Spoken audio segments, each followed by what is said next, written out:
Good day, everyone.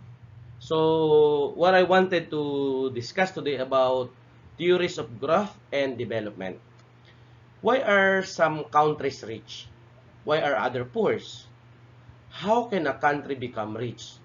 In economics, as in all the social sciences, questions like these are answered through theories and models. A theory is a set of statements which present a systematic view of a phenomenon or occurrence like development. The purpose of a theory is to explain and predict the occurrence. Having understood the occurrence, we can point out problems and suggest solutions. Models, on the other hand, simplify theories. Models attempt to portray the important features of economic activities. Sometimes, they do so by using symbols which shows the relationship of the various elements that make up a theory. Hence, models make theories easier to understand. Now, let's go back to the questions above. Certain theories or models are used to explain why some countries are poor and others rich. These theories also discuss how a poor country becomes rich, and these models are linear stage, international, structuralist, and circular causation.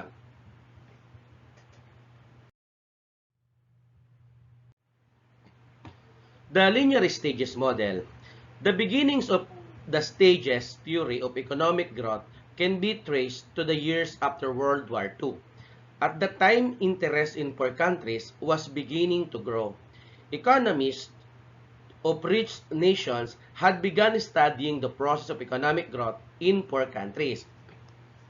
In their studies, they drew from their recent experience in rebuilding the war-torn countries of Europe like West Germany. The US helped these European countries rebuild their economies through the so-called Marshall Plan, named after the economist Alfred Marshall. This plan called for the transfer of huge amounts of financial and technical assistance to the war-damaged countries. The success of this program inspired economists to think of development as that process of growth which these European countries as well as the United States underwent. This idea is expressed in the linear stage theory of economic growth. Its most important proponents in the American economic historian Walt Rostow. The linear stages theory is based on the assumptions that development follows a unidirectional or linear process. This linear process of development is a series of successive stages. Actually, there are 5 stages, namely the traditional society, the preconditions for takeoff, the takeoff, the drive to maturity in the age of high mass consumption. The traditional society, in the method of production are crude. Science and technology are not developed. There is limited productions, but there is wide room for expansion. Political and consequently, economic power lies in the hands of the landowners. The preconditions for takeoff. At this stage, superior production methods are applied to sample natural resources. The takeoff. In using the term takeoff, Rostow compares this economic stag with what takes place before an airplane gets off the ground. Before takeoff, an airplane must attain a certain critical speed. So, the takeoff is a period characterized by large-scale productive activities. For these economic activities to take place, the following condition must exist: an increase in the rate of productive investment from, say, 5% or less to over 10% of the national income. The development of one or more manufacturing sectors were are growing at a high rate, and the existence of political, social, institutional elements which encourage ongoing economic growth. The drive to maturity. New industries begin to emerge. The goods which the economy previously imported are now locally produced. The quantity of each export products are increasing. At this stage, The available entrepreneurial and technological skills can enable the economy to produce anything it wishes.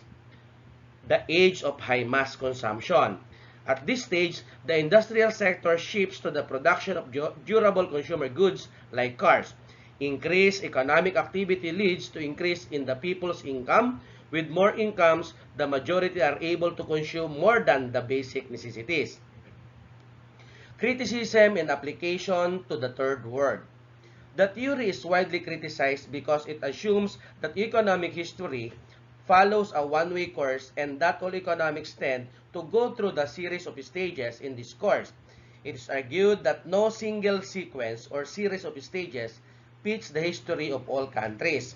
This is because political and social conditions vary from one country to another.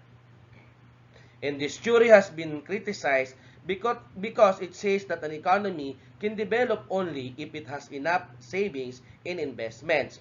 Poor countries have low savings and investment. So if the theory is followed, foreign aid or foreign investment must be funneled to poor nations to help them develop.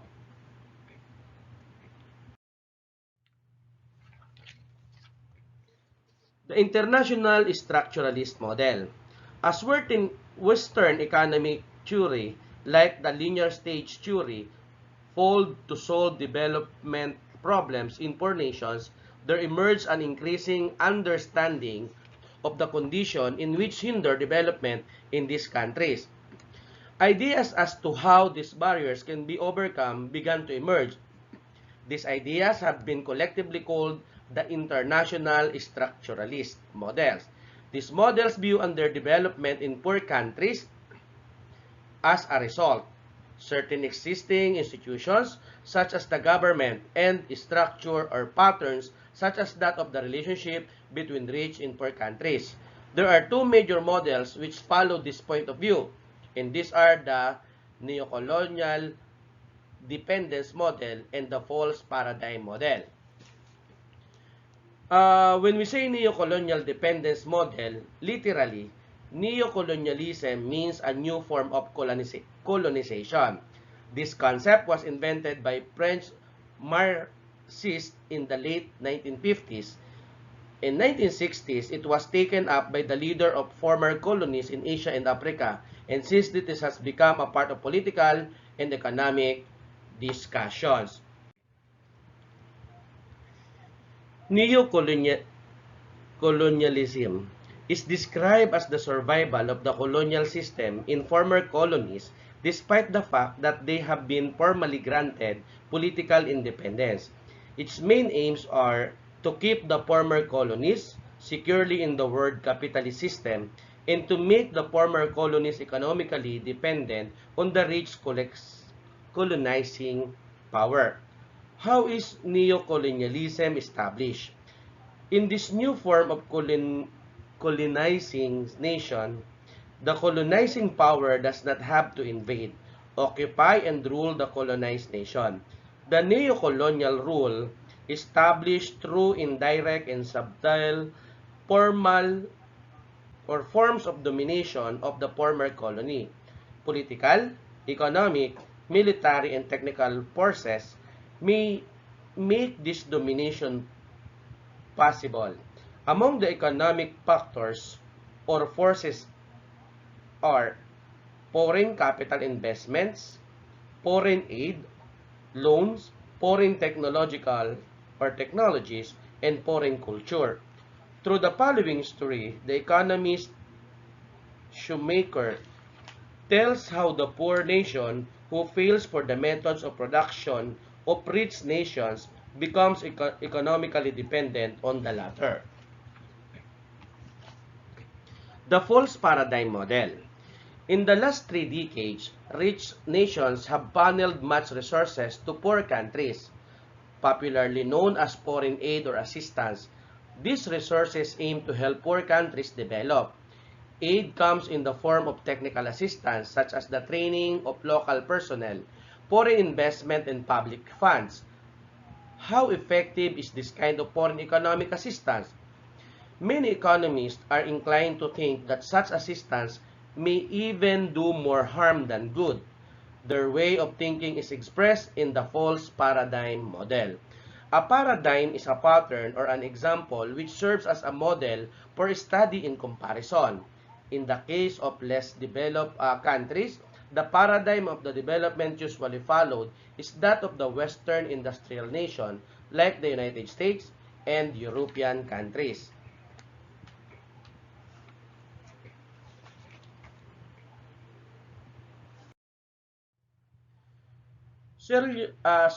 Circular causation.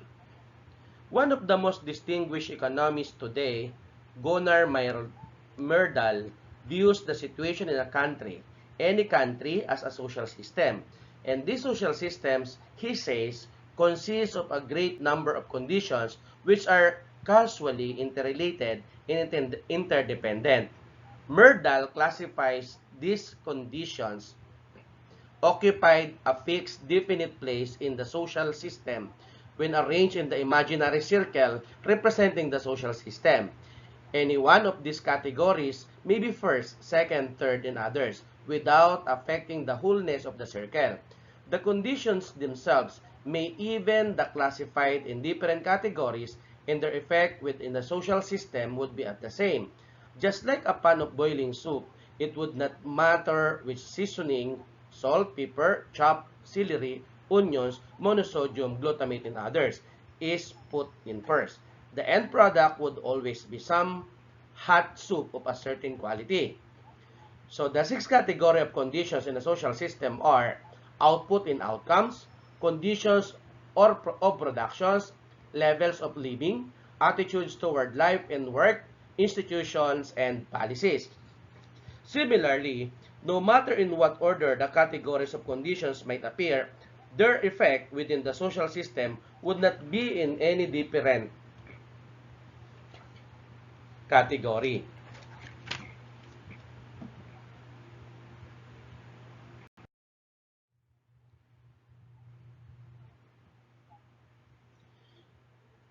The vicious circle.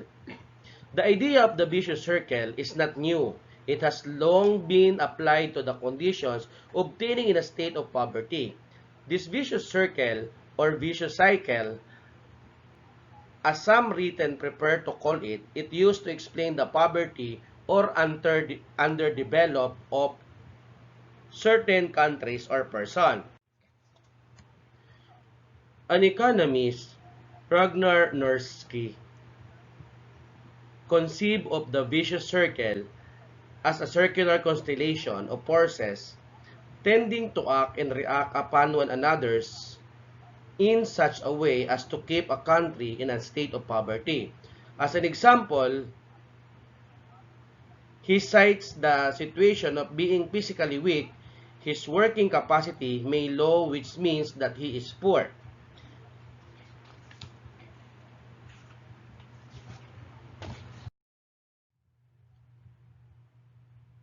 Another economist, Frank J. Moore, thinks of the vicious circle in an underdeveloped country as a circle compressed by a chain whose main generally are poverty, overpopulations, ignorance, and static order of substance culture. More explained that to break out of this circle, some link of the chain must be broken. Low food intake creates barely insufficient energy to sustain life unless a surplus is produced and there is no possibility to accumulate the saving necessary to create the efficient production which in turn would permit an accumulation of savings. Neither it is enough to sustain the effort of breaking out of the rigid pattern of social behavior which is created by and sustains the underdeveloped community.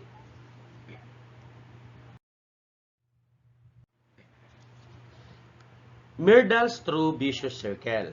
Such a circle that produces a state of stagnation is not, according to Myrdal, a true vicious circle.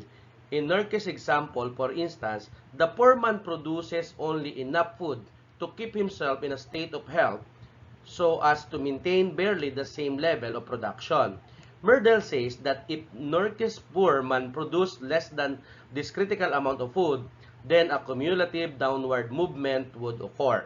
This means that as the time goes on, Norke's man would produce less and less amount of food, so his health would suffer more and more. Thus, the vicious circle becomes just the same circle, as Norke had imagined it to be but a spiral which grows tighter each time around. This is the process which Myrdal prefers to be properly called a vicious circle.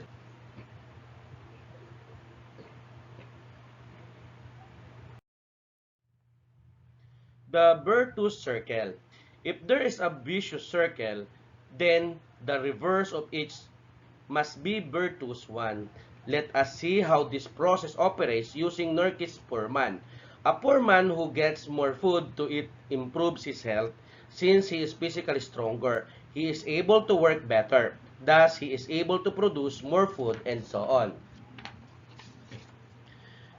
With just that one change in a condition in the circle, more food to eat, and the entire system gets moving in an upward direction. That single change is enough to jolt the entire system out of its low-level equilibrium.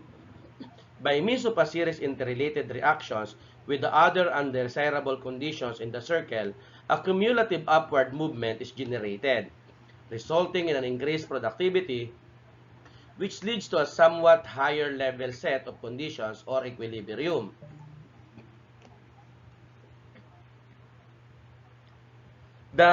This cumulative upward movement in the process is called the virtuous circle.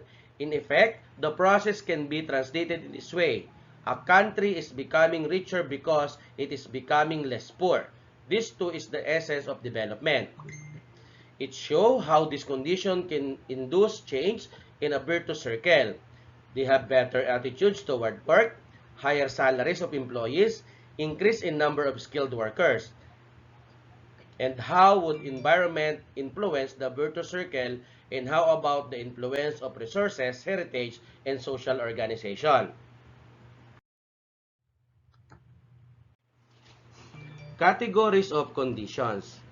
Now, let us go back to Myrdal's 6 categories of conditions. We will find out how a change in each one influences the others. Earlier, we mentioned that Myrdal views any country as a social system. Each social system consists of conditions that are causally interrelated.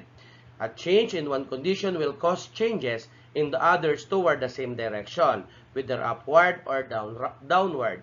The conditions are numerous, but Myrdal classifies them into 6 broad categories. Let us now see how these categories are interrelated and interdependent. Number 1 is output in incomes. In the third world, the average labor productivity of the peoples in generally low. This is why the national product per worker is also a low level. Consequently, the national income per worker or per capita is low too. It is this low output and low income that marks an underdeveloped country. Conditions of production. The condition of production in a social system are closely interrelated with labor productivity. They directly affect the direction and intensity of economic activity. In underdeveloped country, the industrial sector is small. The techniques of production in agriculture, crops, and traditional industry are crude, and capital investment is not very significant. Thus, the income is low and the savings per worker and per head are even much lower. Capital invested in roads, railways, ports, power plants, and others is inadequate too. With low saving per capita, the formation of capital is kept down. Because of lack of capital, the techniques of production remain inefficient. Labor input in terms of tools, machinery, and technology is low. So production techniques can only result in low output too, which in turn bring about low income. And since the incomes are low, there can only be but low savings for the formation of capital that will be used to raise the level of production and so on. Levels of living. Great masses of people in underdeveloped countries have substandard level of living, both in quantity and quality. Millions suffer from lack of food, improper nutrition, unpleasant housing conditions, inadequate health and medical care, insufficient vocational and professional training, and general illiteracy. All these conditions which indicate low levels of living are the result of low levels of productivity in incomes.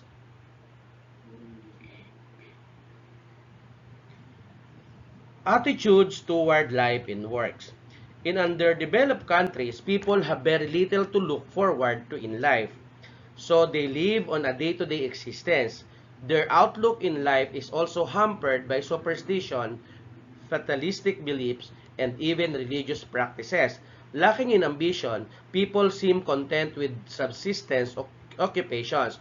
They merely eke out a living from the soil or from other primary and seasonal industries like mining and lumbering, mainly as wage laborer. Since people of these underdeveloped countries generally are emerging from past colonial rule, they still have the remains of submissiveness to authority and exploitation in their subconscious mind. Generally, too, they find it hard to accept and adapt to change, especially new techniques of production that tend to contradict their time-worn values and beliefs. This is further compounded by their low regard for manual labor and their primitive standards of personal hygiene. The effect of all these attitudes on the social system is predictable: stagnation. Poor attitudes towards life and work lead to unfavorable conditions of productions, resulting in low levels of income and therefore low levels of living. The result, of course, becomes worse if the people are also resistant to family planning methods that would curb the rapidly increasing population instead of stagnation in their levels of living. The consequences would be a cumulative downward movement or a regression. Institution. Together with attitudes, long-established institutions present an obstacle for any change to take place. Attitudes in institutions are stubborn and they are not easily changed, so they hamper and slow down the circular causation within the social system. The institution of land tenancy in the Philippines, in which tenants are received but a small share of the crops raised on the land owned by rich landowners, is an example of an institution that dies hard. Laws were passed by the old Philippine Congress to change the system. For instance, the share of the tenants was raised from the law of 30 and 70 to 70 to 30, meaning 70% to the tenant and 30% to the landowner. But that was not enough to change the life of the tenant, who was still at the mercy of the greedy landowner. When martial law was declared, President Marcos abolished the institution itself and established the land reform program. Large estates were broken up into small farms and apportioned this among the tenants. Through the program, the former tenant farmers have been converted into small landowners over the protestation of the rich landowners. This by itself did not change the level of living of the new farmer landowners overnight. However, because their old habits and attitudes persisted, many of them gradually managed to raise their productions, but many others failed to rise from their bare subsistence levels, even with tremendous help from government agencies. They could not break out of the vicious circle which had trapped them due to their old vices like gambling and carefree spending after harvest time and during fiestas. Those who were able to save something soon acquired new and better clothes, a more lasting home, a new gas stove, a radio set, or even a television set to enrich their lives. Policies. To give direction to the circular causation in social system, policies are necessary. Otherwise, the interaction of the conditions in category 1 to 5 would keep on the same direction they are going at any particular time. No change would occur in the level of underdevelopment of the social system, which means stagnation. No change would also be induced in a system that is moving either upward or downward, for the movement in either case would simply be a carryover of its present movement, depending on the interaction of the conditions in categories 1 to 5. Thus, a stagnant social system would remain stagnant, while a progressing system would most likely continue moving in the same direction, and regressing one would slip further down. Policies are official courses of action intended to guide and determine present and future decisions. These policies are formed with future goals taken into consideration. They serve as the cornerstone upon which plans for development are based. For instance, if it is the policy of a state to nationalize its industry, its development plans would make use only of local capital investments, because including foreign investment would not be in accordance with that nationalistic policy. That policy, in turn, would discourage foreign investors from participating in the development strategy of the state. To sum up, certain theories or models are used to explain the process of growth and development. These theories are linear stages, international structuralist, and circular causation. According to the linear stages theory, development is a series of successive stages, namely the traditional society, the precondition for takeoff, the drive to maturity, and the age of high mass consumption. The international structuralist models view underdevelopment as a result of a certain existing institutions such as the government, and structure or pattern such as the relationship between rich and poor countries.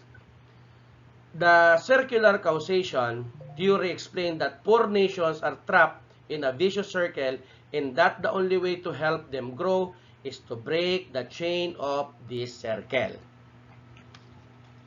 That's it for today. Thank you for listening. God bless everyone.